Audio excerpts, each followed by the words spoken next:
வானத்தையும் பூமியையும் அதில் உள்ள எல்லாவற்றையும் படைத்த என் அருள்நாதர் ஆண்டவராய் இயேசு கிறிஸ்துவின் இனிதான நாமத்தினால் உங்கள் யாவரையும் வாழ்த்தி வரவேற்கிறேன். இந்த நாளில் கொஞ்ச நேர சிந்தனைக்காக நாம் பார்க்கக்கூடிய பகுதி யோசுவா 1ஆம் அதிகாரம் 5வது வசனம்.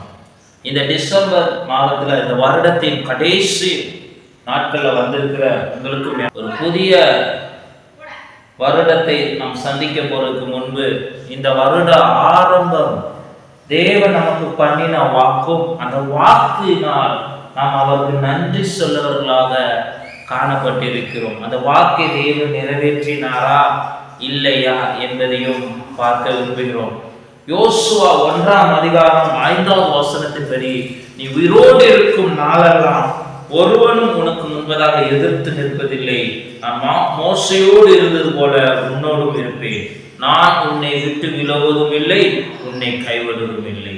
நான் உன்னை விட்டு விலகுவதும் இல்லை, உன்னை கைவிடுவதும் இல்லை.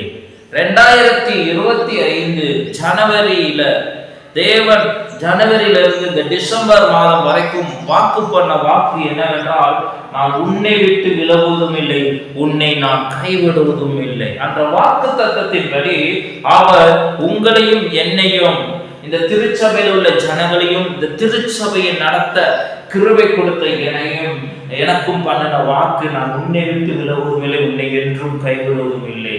அந்த வாக்கின்படியே இந்த வருடம் என்னை விட்டும் விலகவும் இல்லை, என்னை கைவிடவும் இல்லை.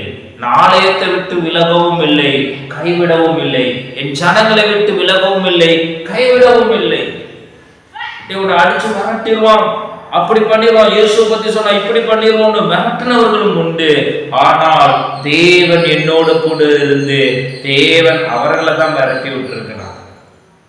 ஆமென்.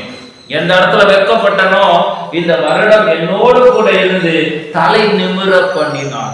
எத்தனை ஜனங்கள் சிதறடிக்கப்பட்டார்களோ சோதனையின் உபத்திரவத்தின் நேரத்திலும் என்னோடு கூட இருந்து சிதறடிக்கப்பட்ட ஜனங்களை திரும்பவும் எனக்கு சேர்த்து கொடுத்திருக்கிறார்.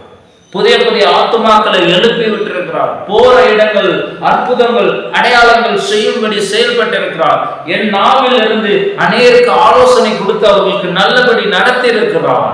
அந்த வாக்கை நான் இப்பொழுது நினைவு கூர்ந்து அவருக்கு நான் முழு மனதோடு நன்றி சொல்ல விரும்புகிறேன். நான் உன்னை விட்டு விலக மாட்டேன் இந்த வருடம், நான் உன்னை என்றும் கைவிட மாட்டேன் இந்த வருடம் என்று சொன்னது போல என்னை விட்டு விலகாமல் நடத்தினார். என்னை விட்டு விலகாமல் அற்புதமாக நடத்தினார். உங்களை விட்டும் விலகாமல் உங்களை நடத்தியிருப்பார் என்று நான் விசுவாசிக்கிறேன். ஆச்சரியமா நடத்திருப்பார். இந்த வருடம் ஒரு நிமிடம் நினைத்து பாருங்களே, அவர் நடத்துதல் ஆச்சரியமாக இருந்திருக்கும். நான் உன்னை விட்டு விலக மாட்டேன், உன்னோட கூட இருப்பேன் அப்படின்னு சொல்லிட்டு இந்த வருடம் நான் உன்னை மகிமைப்படுத்துவேன்னு வாக்கு பண்ணார்.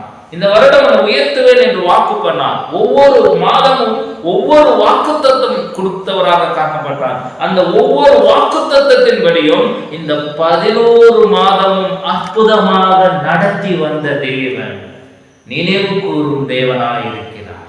இந்த மாதம் என்ன நாம் செய்ய வேண்டும் என்றால், உங்களுக்கு இந்த வருடம் முழுவதும் செய்த நன்மைகளை நினைத்து அவருக்கு நன்றி சொல்ல வேண்டும். நான் உன்னை விட்டு விலக மாட்டேன்னு சொன்னார்ல பாருங்க, பிரச்சனைகள் வரும்பொழுது மனிதர்கள் உங்களை விட்டு விலகி போயிருக்கலாம். மனிதர்கள் யாரும் என்று தெரியாம சொல்லிட்டு போயிருக்கலாம். நண்பர்கள் உன்னை விட்டு போயிருக்கலாம். உன் உறவினர்கள், உன் துணைகள் எல்லாம் உன்னை விட்டு போயிருக்கலாம். ஆனால் வாக்கு பண்ண இயேசு மட்டும் உன் கூடயே இருந்திருப்பார். நினைத்துப்பா, நான் உனக்கு துணை நிற்கிறேன்னு சொன்னவன் உன் கூடயே துணையாக இருந்திருப்பான். ஆபத்து காலத்துல அனுகூலமா இருப்பேன்னு சொன்னவர் அனுகூலமான துணையாகவே இருந்திருப்பார். உனக்கு பலனாவே இருந்திருப்பார். உனக்கு அடைக்கலமாவே இருந்திருப்பார். நான் உன்னை மறப்பதில்லைன்னு சொன்னது போல உன்னை மறக்காமலே இருந்திருப்பார். அதுதான் அவர் பண்ணின வாக்கு. அந்த வாக்கின்படியே அவர் செய்கிற தேவன். ஒரு நிமிஷம் கூட உனக்கு கீழே இறக்கி இருக்க மாட்டான், மேலே உயர்த்தி கொண்டுதான் வந்திருப்பான். சோதனை வந்திருக்கலாம், கண்ணீர் வந்திருக்கலாம், வேதனைகள் எல்லாம் வந்திருக்கலாம், அவமானம் வந்திருக்கலாம். அந்த ஒவ்வொரு நேரத்திலும் உன் கூட இருந்து உனக்கு ஆறுதல் கொடுத்து, உனக்கு பலன் கொடுத்து, அவரே உனக்கு அடைக்கலமாய் மாறி, அவரே உனக்கு தஞ்சமாக மாறி இருப்பாரே தவிர ஒருபோதும் உன்னை விட்டு விலகி இருக்க மாட்டார், ஒருபோதும் உன்னை கைவிட்டிருக்க மாட்டார். ஏனென்றால் அவர் வாக்கில் உண்மை உள்ள தேவன். ஒரு சில காரியங்களாம் நன்மைக்காகவே அனுமதித்திருப்பார், ஆனா அது ஒருபோதும் தீமையில போய் முடிந்திருக்கிறாது, நன்மையில தான் வந்து முடிந்திருக்கும். அதான் ஏனென்றால் அவர் வாக்கு பண்ணிட்டாங்க, நான் உன்னை விட்டு விலகுவதும் இல்லை, உன்னை கைவிடுவதும் இல்லை. ஹல்லேலூயா. 2025 ஜனவரியில என் கரத்தை பிடித்த தேவன் 2025 டிசம்பர் இந்த நாள் வரைக்கும் என் கரத்தை விடாமல் நடத்தினார். அவர் போ என்று சொன்ன இடங்களுக்கு ஊழியத்தின் நிமித்தம் போக வைத்திருக்கிறார். அவர் சொன்ன நிமித்தம் அநேகர் ஆண்டவருக்குள்ள வர வைத்திருக்கிறார். அநேக புது புது கிராமங்கள புது புது ஊழியர்களை ஆரம்பிக்க வைத்திருக்கிறார். வெற்றியையும் கொடுத்திருக்கிறார். ஊழியத்தின் நிமித்தம் அந்த கண்ணீர்கள், பாடுகள், வேதனைகளை மாற்றி, அவமானத்தை மாற்றி, பொய்யான செயலை மாற்றி, தேவன் என்னை உண்மை உள்ள ஊழியக்காரன் என்று சொல்லி இந்த இடத்துல உயர்த்தி வைத்திருக்கிறார். ஏனென்றால் நான் தகுதி இல்லை. அவர் சொன்ன வாக்கு, அவர் என்னை கைவிடாமல் நடத்தினார். நான் என்று சொல்ல எனக்கு ஒன்றுமே கிடையாது, நான் ஒரு ஜீரோ. அவர் என வாக்கு பண்ணார், அந்த வாக்கின்படியே என் கூட இருந்தார். அவ்வளவுதான். என்ன வாக்கு என்றால், நான் உன்னை விட்டு விலகுவதும் இல்லை, உன்னை கைவிடுவதும் இல்லை என்ற வாக்கின்படியே என்னோடு கூட இருந்தார், என்னை கைவிடவில்லை.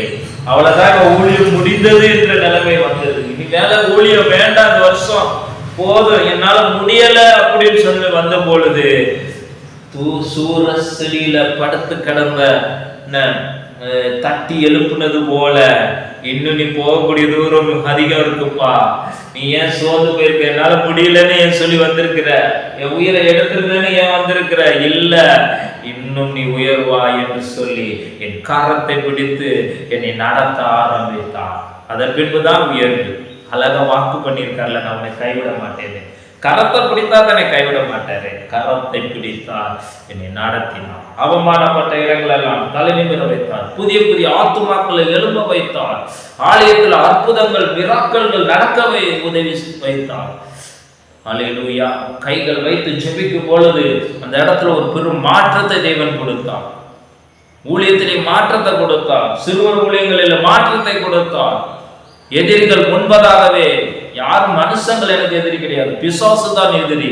அந்த எதிரிகள் முன்பதாகவே என் தலையை எண்ணெயினால் அபிஷேகம் பண்ணி என் தலையை உயர்த்தினார், என் பாத்திரம் நிரம்பி செய்தார். ஏனென்றால் வாக்கு பண்ணின தேவன், நான் உன்னை விட்டு விலகுவதும் இல்லை, உன்னை என்றும் கைவிடுவதும் இல்லை என்று சொன்ன தேவன் காட்வினை கைவிடாமல், காட்வினை விட்டு விலகாமல் போனார்.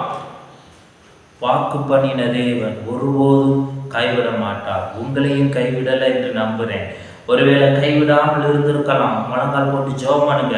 ஒருவேளை எனக்கு எந்த ஒரு நன்மையும் நடக்கல இந்த வருடம்னு சொல்லியிருக்கலாம். அது தேவன் மேல ஒரு குறையும் இருக்காது, உன் மேலதான் அந்த குறை இருக்கும். நீப்பா, தேவன் இந்த வருடம் உனக்கு 2025 எனக்கு ஒரு அற்புதமும் செய்யல, நான் எதிர்பார்த்த அற்புதம் செய்யல, நான் விரும்பின காரியம் நடக்கல என்று சொல்லி நீ முறுமுறுக்காத, புலம்பாத. ஒரு நிமிடம் போய் உட்கார்ந்து அதற்கு நீ அற்புதம் நடக்க உன்னில் உள்ள ஒரு சில பிழைகளை பார்.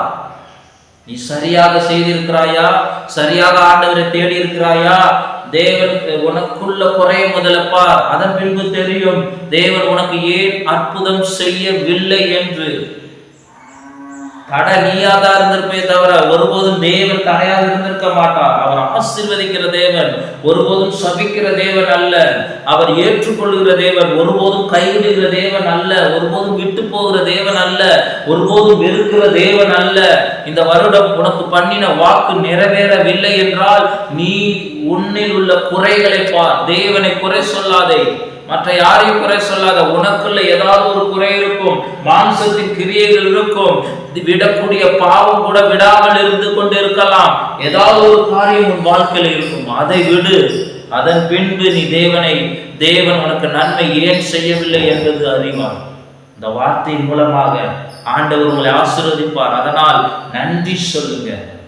அவர் உனக்கு நன்மை செய்தபடினால், இந்த வருடம் கைவிடாதபடி நடத்தியதினால், விட்டு விலகாமல் நடத்தியதினால் நன்றி சொல்லுங்க. இந்த வார்த்தை மூலமாக ஆண்டவர் உங்களை ஆசீர்வதிப்பாராக. ஆமென்.